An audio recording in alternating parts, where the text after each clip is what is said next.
The Presidency of Andrew Jackson, a rugged war hero, a hero of the War of Independence and of the War of 1812, a man forged by the frontier, the everyman, who started his life in a log cabin and fought his way to the White House.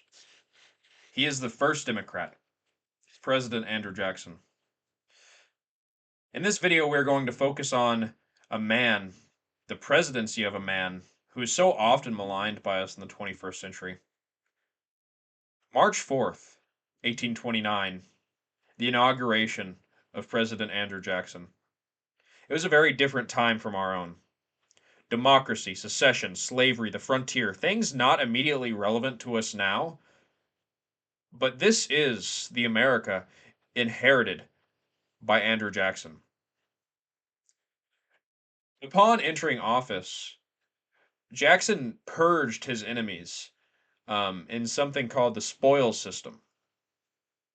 He purged all high ranking officials seen as corrupt, lazy, arrogant. In their place, he established allies, with the only real disqualification of his allies being the support of his opponent, John Quincy Adams. Something common in modern party politics, Jackson prioritized loyalty, something that would make the executive run like a well oiled machine. Moving on to our second subject, one of the most impressive feats of the Jackson presidency is his handling of the nullification crisis. Starting off, Jackson's campaign proposed to heighten. Well, no, they didn't propose to. They proposed a heightened tariff that was designed to protect industry in the Mid-Atlantic and Western states. Um, but many foreign markets retaliated to these tariffs, affecting the sale of Southern cotton. Uh, the tariff passed and was largely forgotten until a Senate debate in January of 1830 between Senator Robert Hayne of South Carolina and Senator Daniel Webster of Massachusetts. Hayne believed that the uh, federal legislation seen to violate state sovereignty should be able to be nullified by the state, proposing secession if it were the only way to preserve state liberty. Webster argued that the people, not the states, make up the Union, and that secession would end the Union. This this divided the White House between Vice President John C. Calhoun, who was in favor of states' rights, and Andrew Jackson, who, while in favor of states' rights, did not put them above the Union. In 1832, Congress offered to replace the tariff with a lower one, but the damage was already done. South Carolina adopted the Ordinance of Nullification, rendering the tariffs null and void, and preventing the collection of duties, preventing any force by Congress, um, threatening any force by Congress with secession. However, Jackson, ever the hero, prepared for war. Um, Secretary of War Lewis Cass, under the authority of Jackson, formed militias to oppose secession and enforce tariffs. Meanwhile, Jackson did a rhetorical campaign across the Union addressing nullification. Congress passed Jackson's force bill, ensuring his ability to execute the law. As a result, South Carolina capitulated, and Jackson supported, as a form of compromise, Jackson supported lowering the original tariffs. Another very impressive part of Jackson's presidency was the handling of the American bank, which he saw as corrupt. Jackson never liked the American bank.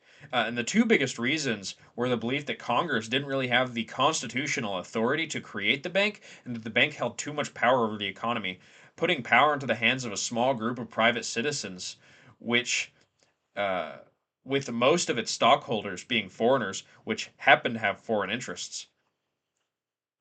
The bank was created not to serve the nation, but instead to serve a wealthy elite. The way the bank was dismantled by Jackson was through him vetoing the recharter of the bank, and the lacking support within Congress could not overturn the veto.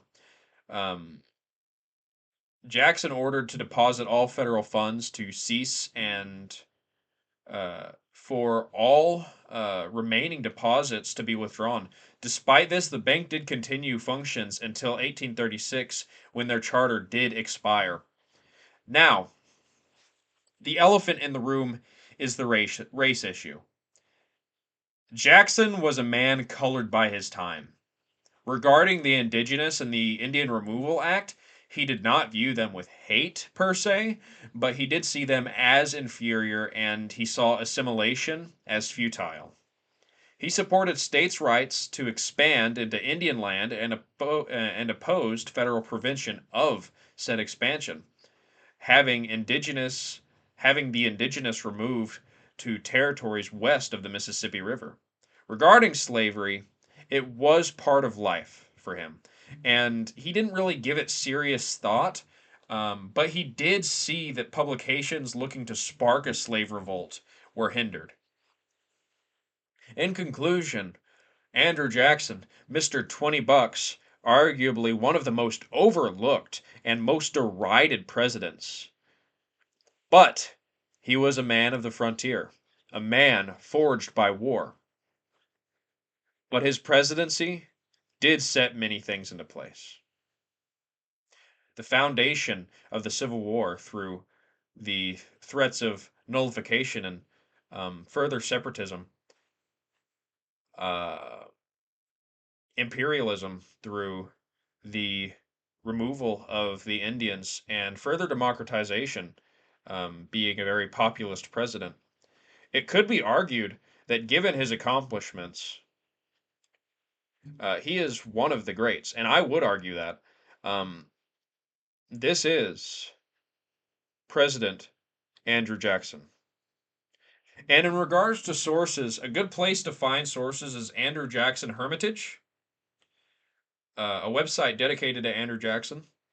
The American Battlefield Trust, which is also a very good website and source in regards to other parts of American history, like the Civil War.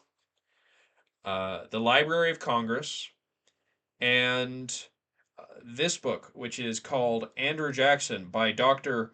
Robert Ramini. There are more modern publications of this. This one is an older one, so it's a little bit out of date. This one being from 1966, the most recent being from 1998. But yeah, that is a very good source. Thank you, and have a wonderful day.